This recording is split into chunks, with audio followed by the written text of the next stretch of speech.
Hello दोस्तों, तो जैसा कि पिछले एपिसोड में हमने देखा कि रियो ने यहाँ पर जिनियो, ब्रदर जेंग और ब्रदर फाजिंग तीनों पर हमला कर दिया था। उसके पास पॉइजनियस एबिलिटीज है जिसका इस्तेमाल करते हुए उसने कुछ आंट को अपने काबू में कर लिया था और वो इनका इस्तेमाल करते हुए यहाँ इन तीनों पर अटैक्स कर रहा है। तभी मिज़ुई यहाँ पर मूव करते हुए आखिरकार वहाँ पर पहुंच गई थी, जबकि ज़ियाओफान तो पहले से ही झाड़ियों में छुपकर इस फाइट को देख रहा था। और इसलिए जैसे ही रियो वहाँ से भागने की कोशिश करता है तभी अचानक ज़ियाओफान आगे की तरफ मूव करते हुए फौरन से रियो को हिट करके वापस इन लोगों के बीच में छोड़ चुका ताकि ये लोग उसे मार सके। लेकिन रियो बहुत ही ज्यादा चालाक था, वो इन लोगों को चकमा देते हुए वहाँ से निकल जाता है। जिसके बाद पता नहीं क्यों पर अचानक से मिज़ुई ज़ियाओफान के पीछे रवाना हो गई थी, जबकि जिनियो भी इन दोनों को फॉलो करना चाहता था लेकिन वो दोनों ही उसकी नजरों से गायब हो गए। अब आगे तो नेक्स्ट एपिसोड की शुरुआत यहाँ पर गोल्डन फेरी और मोंग फान से होती है, जहाँ पर गोल्डन फेरी के क्लोन्स लगातार आगे की तरफ बढ़ते हुए मोंग फान पर हमला कर रहे थे और मोंग फान भी बार बार अपने गोल्डन रोड टेक्निक का इस्तेमाल करते हुए उन क्लोन्स को डिस्ट्रॉय तो कर रहा था, लेकिन वो यहाँ पर काफी ज्यादा वीक हो चुका है। जिस मौके का फायदा उठाकर इससे पहले की गोल्डन फेरी उस पर हमला कर पाती, तभी अचानक वहाँ पर ब्रदर ज़ियाओकाई आते हुए उस अटैक को ब्लॉक कर देता है, जो देखकर तो गोल्डन फेरी फौरन से जंप करते हुए ट्री के ब्रांच पर आ चुकी थी। जबकि ब्रदर ज़ियाओकाई यहाँ मिस लिनजिन के साथ आते हुए मोंग फान से सवाल करके पूछता है कि क्या तुम ठीक हो, जिस पर वो जवाब देते हुए कहता है कि हाँ मैं फिलहाल के लिए तो ठीक हूँ, लेकिन ये गोल्डन फेरी काफी ज्यादा खतरनाक है। दूसरी तरफ गोल्डन फेरी यहाँ पर अपने चार्म इफेक्ट को ब्रदर ज़ियाओकाई पर इस्तेमाल करते हुए कहती है कि मुझे समझ नहीं आ रहा आखिर तुम लोगों को मुझसे प्रॉब्लम क्या है, शायद तुम लोग मेरी जान लेकर ही मानोगे। जबकि यहाँ पर ब्रदर ज़ियाओकाई उसके चार्म के अंदर आने ही वाला था, लेकिन अचानक वो खुद को होश में लाते हुए कहता है कि यकीनन तुम गोल्डन फेरी ही हुआन सेट के लीडर की बेटी ही होगी। जिस पर गोल्डन फेरी जवाब देते हुए कहती है कि क्या तुम मुझे पहचानते हो, फिर तो यकीनन तुम मुझे यहाँ से जाने दोगे। जिस पर ब्रदर ज़ियाओकाई जवाब देते हुए कहता है कि टियानियन टेंपल और किंग्समैन सेट दोनों एक साथ काम करते हैं, यानी कि जो भी दुश्मन एक पर हमला करेगा उसे दूसरे का भी कहर झेलने को मिलेगा। ये सुनकर तो गोल्डन फेरी ने हंसना शुरू कर दिया। वो नीचे की तरफ आते हुए यहाँ इन तीनों के सामने आकर कहती है कि अच्छा, यानी कि तुम तीनों ही अलग अलग सेक्ट से बिलोंग करते हो और यकीनन तुम लोग इस जंगल में भी इसीलिए आए होंगे ताकि तुम लोग उस रेयर ट्रेजर को हासिल कर सको। लेकिन मुझे एक बात समझ नहीं आ रही, अगर आखिर में तुम लोगों ने वो ट्रेजर हासिल कर भी लिया तो उसका करोगे क्या, क्योंकि तुम लोग तो तीन हो और वो ट्रेजर एक, तो आखिर वो किस सेट के पास जाएगा। जिस पर ब्रदर ज़ियाओकाई जवाब देते हुए कहता है कि इस बात से कोई फर्क नहीं पड़ता, हमारा मेन मकसद ये है कि वो ट्रेजर डीमन कल्ट के हाथ में ना जाए। जो कहते हैं वो तीनों एक बार फिर से फाइट के लिए रेडी हो जाते हैं। इसके बाद सीन शिफ्ट होकर यहाँ दूसरी तरफ सो डीमन, जोची और जियांसु पर आ जाता है, जो कि कई देर तक चलने के बाद आखिरकार थक कर एक जगह पर आराम करने के लिए रुक चुके थे, जहाँ पर वो जोची पानी पीते हुए कहता है कि यार मैं बूढ़ा हो चुका हूँ, अब मुझे में चलने की हिम्मत नहीं रही, अगर मैं यहाँ से एक कदम भी आगे चला तो मैं जान से मारा जाऊंगा। जिस पर जियांसु उनसे कहती है कि ग्रैंडपा आप ज्यादा नाटक ना करो, अभी तो हम लोगों का काफी लंबा सफर रहता है। पर तभी अचानक हम देखते हैं कि पीछे से किसी की आवाज आ गई, जिसे जोशी देखते ही घबरा गया।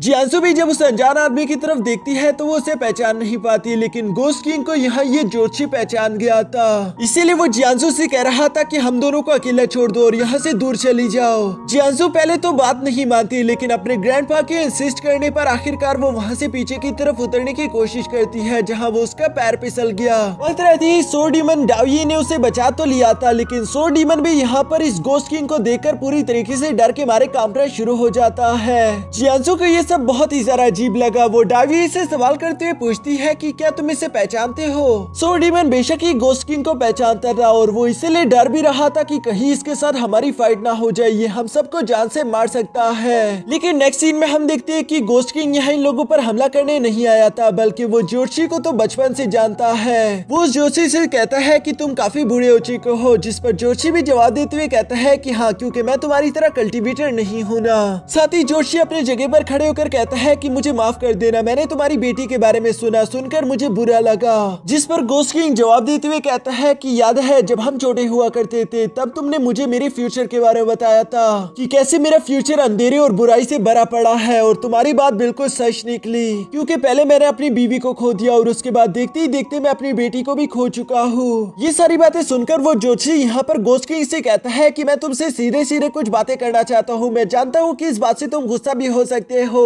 और शायद मेरी जान भी चली जाए, लेकिन मैं बूढ़ा बूढ़ा हूँ, मुझे इस बात से फर्क नहीं पड़ता। मैं ये कहना चाहता हूँ कि क्या तुम सच में बेवकूफ हो? मैं उस वक्त बच्चा था, आखिर मुझे कैसे पता होगा कि तुम्हारा फ्यूचर क्या है? मैंने बड़बड़ में कुछ भी बोल दिया और तुम उस पर यकीन कर बैठे हो। मुझे लगा था कि तुम जैसा समझदार इंसान इस तरह की बातों पर यकीन नहीं करता होगा। ये सुनकर गोस्ट किंग पहले तो गुस्सा हो गया, लेकिन बाद में वो पागलों की तरह जोर जोर से खुद पर हंसना शुरू कर देता है। साथ ही वो जोशी से कहता है कि ये दुनिया बहुत ही ज्यादा खराब हो चुकी है। मैं नहीं जानता कि क्या दोबारा हम एक दूसरे से मिल भी पाएंगे या नहीं, लेकिन तब तक अपना ख्याल रखना। जिस पर जोशी यहाँ पर गोस्ट किंग को जवाब देते हुए कहता है कि मैं ऑलरेडी एक अच्छी जिंदगी जी रहा हूँ। वो तो तुम हो जिसने पूरी दुनिया को अपना दुश्मन बना लिया, इसलिए मुझे अपनी फिक्र नहीं बल्कि तुम्हें खुद का ख्याल रखना चाहिए। यह जियांसु भी तेजी के साथ अपने ग्रैंडफादर के पास आकर उनसे सवाल करते हुए पूछती है कि ग्रैंडफादर आखिर ये आदमी है कौन? जिस पर गोस्ट किंग यहाँ सरप्राइज होते हुए जियांसु से सवाल करते हुए पूछते हैं कि क्या तुम मुझे नहीं पहचानती? जियांसु ने भी यहाँ नाम में सर हिला दिया था। गोस्ट किंग उसे जवाब देते हुए कहता है कि यहाँ से हजारों मील तक तुम किसी से भी मेरे बारे में सवाल कर सकती हो, हर कोई मुझे जानता है। और इसी तरह की बातें करते हुए गोस्ट किंग वहाँ से रवाना हो गया, जबकि जोशी को अपने बचपन के दोस्त के लिए काफी बुरा फील हो रहा था। वो धीरे से कहता है कि तुम हमेशा से सब लोगों को मोहरे की तरह समझते रहते थे, लेकिन अब देखो तो सही, तुम खुद ही गेम से बाहर हो रहे हो।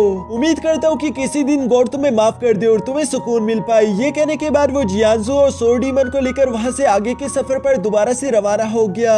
इसके बाद सीन शिफ्ट होकर दूसरी तरफ यहाँ बियाओ की आंट और उसके अंकल पर आ जाता है, जो दोनों ही यहाँ ज़ियाओफान के बारे में बात कर रहे थे। बियाओ की आंट सवाल करते हुए पूछती है कि आखिर गोस्ट किंग यहाँ ज़ियाओफान पर इतना सारा यकीन क्यों करने लगे हैं? वो तो है एक इंसान ही, आखिर वो हमारे डीमंस के मकसद को क्या ही समझेगा? जिस पर बियाओ के अंकल जवाब देते हुए कहते हैं कि गोस्ट किंग ने मुझे खुद बताया था कि ज़ियाओफान बहुत ही ज्यादा खास है। जिस कल्टीवेशन लेवल को हासिल करने में डीमंस को 100 से लेकर 1000 साल तक लगते हैं, उसे सिर्फ ज़ियाओफान ने 10 साल में अचीव कर लिया। इवन गोस्ट किंग का तो ये कहना है कि अगर उनके बाद उनके सेट को कोई संभालने की काबिल है तो वो ज़ियाओफान है, क्योंकि वो गोस्ट सेट को काफी ऊंचाइयों तक लेकर जा सकता है। पर ये बात भी सच है कि इन लोगों ने ज़ियाओफान को सारी चीजें बिल्कुल सही नहीं बताई। इन लोगों ने अपने कुछ मकसद ज़ियाओफान से छुपा कर रखे थे, क्योंकि इन लोगों को मालूम था कि ज़ियाओफान पूरी तरीके से डिमोनिक रास्ते पर चलने की कोशिश करे भी तब भी वो हर एक मकसद को पूरी तरीके से अपना नहीं सकता। यहाँ इन लोगों की ये बातें तो चल ही रही थी, जबकि दूसरी तरफ सीन शिफ्ट होकर यहाँ पॉइजनस फॉरेस्ट में आ गया था, जहाँ पर हम देखते हैं कि ज़ियाओफान तेजी के साथ आगे की तरफ बढ़ रहा है। मिज़ुई भी ज़ियाओफान के काफी जरा करीब पहुंच चुकी थी। हम देखते हैं कि अचानक उसने अपने मल्टीपल सोर्ड टेक्निक का इस्तेमाल करते हुए ज़ियाओफान पर अटैक कर दिया, जिसे ज़ियाओफान अपने मैजिकल स्टिक की मदद से ब्लॉक तो कर देता है, पर यहाँ उसका रास्ता पूरी तरीके से ब्लॉक हो चुका था, इसलिए ज़ियाओफान को मजबूरन अपनी जगह पर रुकना पड़ा। और मिज़ुई भी उसके काफी जरा पास आ चुकी थी, जो कि फौरन से अपनी सोर्ड निकालते हुए ज़ियाओफान की गर्दन पर रख देती है। ज़ियाओफान ने भी अब भागना बंद कर दिया था, इसलिए वो हुडी उतारकर यहीं पर रुक गया, जबकि मिज़ावी ज़ियाओफान का चेहरा इतने सालों बाद नजदीक से देखकर काफी ज्यादा शौक थी। दूसरी तरफ हम उसी मोमेंट देखते हैं कि अचानक से वो रेड ट्रेजर एक बार फिर से समन हो गया था, जिसकी वजह से गोल्डन एनर्जी चारों तरफ काफी तेजी के साथ फैल गई। इस गोल्डन एनर्जी के बर्स्ट की वजह से हम देखते हैं कि गोल्डन फेरी को भागने का मौका मिल चुका था, जो देखकर ब्रदर ज़ियाओकाई अपने दोस्तों से कहता है कि फौरन हमें उसका पीछा करना चाहिए।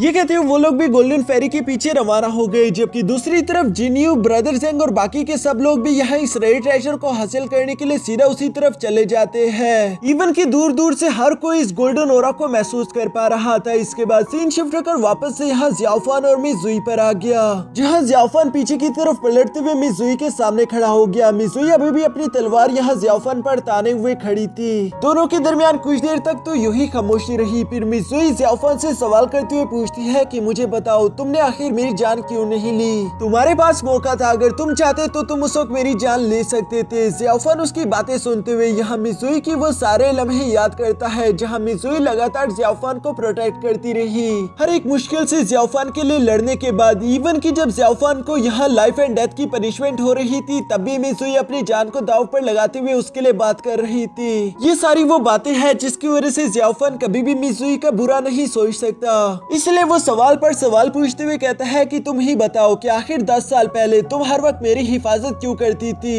इवन तुमने तो तब मेरे लिए बात करी थी जब तुम्हारी जान भी जा सकती थी।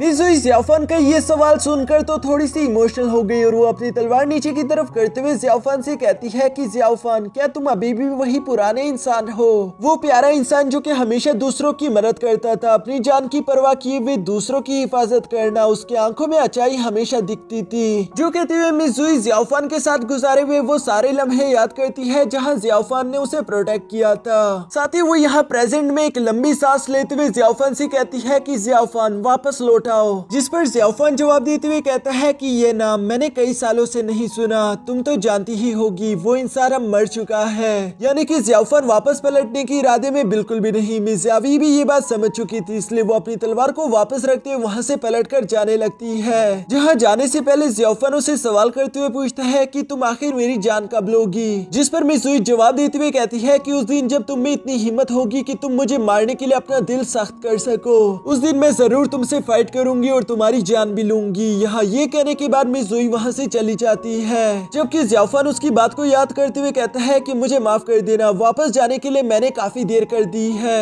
मैं वापस कभी नहीं जा सकता। ये कहते हुए जियाफान इसी तरह कुछ देर वहीं पर खड़ा रहा। इसके बाद सीन शिफ्ट होकर दूसरी तरफ बियाओ के आंट और अंकल पर आ जाता है, जो कि उस गोल्डन एनर्जी को महसूस करते हुए देखकर कहते हैं कि आखिरकार येलो बर्ड रे ट्रेजर का समनिंग दोबारा से हो गया। पर साथ ही साथ बियाओ की आंट को एक बहुत ही बड़ी टेंशन भी हो रही थी। वो कहती है कि येलो बर्ड तो एक एंशिएंट मिथिकल 9 ब्रह्मन का बीस्ट है, अगर वो एक बार हम लोगों के सामने आ भी जाए तब भी हम उसे हासिल नहीं कर सकते क्योंकि वो बहुत ही ज्यादा डेंजरस होगा। जिस पर बियाओ का अंकल जवाब देते हुए कहता है कि शायद तुम वो बात भूल गई जब हमारे गोस्ट किंग ने एक सी ड्रैगन को कैद किया था। बेशक वो बीस्ट भी काफी ज्यादा खतरनाक था, लेकिन हमारे लीडर फुलोंग कैलिड्रोन का इस्तेमाल करते हुए आसानी के साथ उसे कैद कर गए। ये दोनों यहाँ पर इसी तरह से खड़े होकर इस मैटर को डिस्कस कर रहे थे, जहाँ भी बियाओ की आंट को ये सब बहुत ही ज्यादा डेंजरस महसूस हो रहा है और इन लोगों की मदद करने के लिए इस वक्त तो यहाँ पर गोस्ट किंग भी मौजूद नहीं। जिस पर बियाओ का अंकल जवाब देते हुए कहता है कि तुम्हें इस तरह की बातें नहीं करनी चाहिए। ये बात तुम अच्छे से जानती हो कि जब से उन्होंने अपनी बेटी बियाओ को खोया है वो पहले जैसे नहीं रहे। हमें ही इस मिशन पर पूरा की पूरा ध्यान लगाना होगा क्योंकि ये मिशन हमारे लिए बहुत ज्यादा इम्पोर्टेंट है। बियाओ की आंट भी उनकी ये सारी बातें सुनकर कहती है कि ठीक है, मैं समझ गई। दूसरी तरफ सीन शिफ्ट होकर यहाँ जंगल में गोल्डन फेरी पर आ गया था, जिसको अभी भी ब्रदर ज़्याओकाई और उसके दोस्त फॉलो कर रहे थे। गोल्डन फेरी आगे की तरफ चलते हुए तेजी के साथ मूव कर रही थी, तभी अचानक उसकी नजर फिशमैन क्लैन के कुछ वॉरियर्स पर पड़ गई, जिन्हें देखकर तो उसके दिमाग में एक जबरदस्त आइडिया आ गया। वो समझ गई थी कि ये फिशमैन क्लैन के वॉरियर भी जरूर उस रेड ट्रेजर को हासिल करने के लिए यहाँ पर आए होंगे, पर अभी के लिए मैं इनका इस्तेमाल कर सकती हूँ। ये कहते हुए अचानक से हम देखते हैं कि यहाँ गोल्डन फेरी ने अपनी एक पावरफुल टेक्निक का इस्तेमाल करते हुए फौरन से उन फिशमैन क्लैन के वॉरियर्स पर हमला कर दिया, जिस अटैक की मदद से वहाँ पर फिशमैन क्लैन के कुछ वॉरियर्स भी मारे गए और ऐसा करने के बाद वो तेजी के साथ दूसरी साइड चली जाती है। फिशमैन क्लैन का वो वॉरियर तो ये देखकर काफी ज्यादा गुस्सा हो जाता है। उसे लगता है कि पीछे से आने वाले ब्रदर ज़्याओकाई, मिस लिनसिन और ब्रदर फान ने ही यहाँ उसके साथियों पर हमला किया होगा। इसीलिए हम देखते हैं कि उसने अपने बाकी के सारे साथियों को भी यहाँ पर बुला लिया था ताकि वो इन तीनों पर हमला कर सके, जबकि ब्रदर ज़्याओकाई, ब्रदर फान और मिस लिनसिन तीनों ही इस बात से पूरी तरीके से अनजान थे। वो तो गोल्डन फेरी का पीछा करते करते यहाँ जंगल के बीच में आ गए। तभी अचानक इन लोगों के पैरों के नीचे चारों तरफ पानी आ गया था, जिसके अंदर से बहुत सारे फिशमैन क्लैन के वॉरियर्स निकल आए और वो इन्हें चारों तरफ से घेर लेते हैं। ये देखकर तो इन तीनों को कुछ भी समझ नहीं आता कि आखिर यहाँ पर चल क्या रहा है। दूसरी तरफ उन वॉरियर्स ने आगे की तरफ बढ़ते हुए उन पर जानलेवा हमला करना शुरू कर दिया। गोल्डन फेरी दूर से ये सब देखकर मुस्कुराते हुए कहती है कि चलो मेरा काम तो हो गया, मुझे रेड ट्रेजर की तरफ चलना चाहिए। जो कहते हुए वो फौरन से आगे की तरफ बढ़ गई। दूसरी तरफ सीन शिफ्ट होकर यहाँ ज़्याओफान पर आ जाता है, जो कि खुद भी रेड ट्रेजर को हासिल करने के लिए जंगल की गहराई में पहुंच गया था। आगे की तरफ चलते हुए अचानक से वो महसूस करता है कि यहाँ चारों तरफ कोई भी जीव जंतु नहीं है। ऐसा लगता है जैसे कि यहाँ पर 100 या फिर पिछले 1000 साल से कोई भी आया ना हो। इसी तरह की बातें करता करता अचानक से ज़्याओफान एक दीवार के पास पहुंच जाता है, जो कि दीवार काफी ज्यादा ऊंची और बड़ी थी। ये देखकर ज़्याओफान थोड़ा सा हैरान हो गया। वो यही सोच रहा था कि आखिर लकड़ी से बनी इतनी ऊंची दीवार को जंगल के बीच बीच किसने बनाया होगा और इसको बनाने का मकसद क्या हो सकता है। पर इस दीवार को पार करने के लिए जैसे जैसे ज़्याओफान अपने मैजिकल स्टिक का इस्तेमाल करते हुए ऊपर की तरफ आता जा रहा था, उसे एहसास होने लगता है कि ये कोई दीवार नहीं बल्कि असल में ये एक बहुत बड़ा दरख्त है, जिसकी जड़ें नीचे की तरफ गई हुई थी और वो एक दीवार की तरफ दिख रही है। ज़्याओफान जानता था कि वो गोल्डन एनर्जी यहीं पर कहीं से आ रही थी, इसलिए वो सोचता है कि मुझे इस दरख्त की ऊंचाई तक जाना होगा, जिसके बाद ही मुझे अपने सवालों के जवाब मिल सकते हैं। ये कहने के बाद वो ऐश को लेकर तेजी के साथ अपने मैजिकल स्टिक का इस्तेमाल करते हुए उस दरख्त के ऊपर की तरफ जाना शुरू कर देता है। ये दरख्त तो वाकई में काफी ज्यादा ऊंचा था, जो कि बादलों के ऊपर तक आया हुआ है। काफी देर तक ऊपर आने के बाद आखिरकार ज़्याओफान इसके वो लास्ट हिस्से तक पहुंच गया। जहां पहुंचने के बाद ज़्याओफान चारों तरफ देखता है कि ये जगह तो काफी ज्यादा खूबसूरत है, साथ ही साथ वहाँ की एनर्जी थोड़ी बदली बदली लग रही थी, जिसे तो ऐश भी महसूस कर पा रहा है। ज़ियाओफन यहाँ चारों तरफ देखने के बाद खुद से कहता है कि वो गोल्डन ओरा तो यहीं से आ रहा था। इसका मतलब ये है कि जो रेड ट्रेजर हम ढूंढ रहे थे वो जरूर इसी दरख्त में कहीं न कहीं पर मौजूद होगा। ये कहते हुए सीन शिफ्ट होकर उस दरख्त के बिल्कुल ऊपर वाले हिस्से पर आ जाता है जहाँ पर वाकई में कुछ एनर्जी फ्लो कर रही थी। यानी कि ज़ियाओफन ही वो पहला इंसान है जो कि सबसे पहले उस रेड ट्रेजर के पास पहुंच चुका है। लेकिन वो रेड ट्रेजर इतना ज्यादा ताकतवर होगा इसके बारे में ज़ियाओफन को अभी तक कोई अंदाजा नहीं। जिसके साथ ही हमारा ये एपिसोड यहीं पर खत्म हो जाता।